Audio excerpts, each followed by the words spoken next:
In today's video, I'm going to teach you how to delete your Stripe account. If you've decided it's time to close your account, whether you're done with your business or just switching to another platform, I'll guide you through this process step by step. So, let's get started.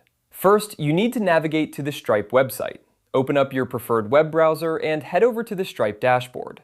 Once you've reached the home page, you'll want to log in using your account credentials if you're not already signed in. This will take you directly to your account dashboard, where you can manage all your business-related activities. Now, take a look at the upper right corner of your dashboard. You'll see a gear icon, which is the settings option. Go ahead and click on this icon. This will lead you to various settings where you can adjust your account preferences, business details, and more. Next, focus on the left side of this settings page. Here, you'll find a menu with different sections. You need to click on the Business section. This area contains all the vital information about your business on Stripe, including your business name, address, and other crucial details.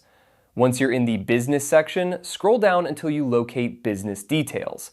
Under this section, you'll find an option that says Close Account. Click on Close Account to proceed. A prompt might appear asking for confirmation.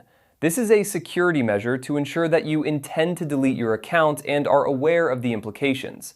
Before you confirm, it's important to understand that closing your Stripe account means you will no longer be able to process payments or access any account data.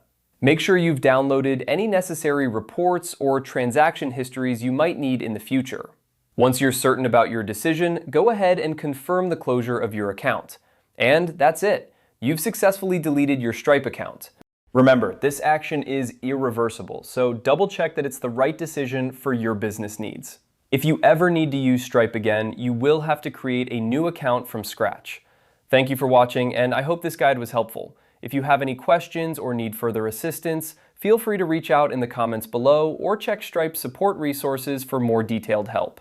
Don't forget to like and subscribe for more tutorials like this one, and have a great day.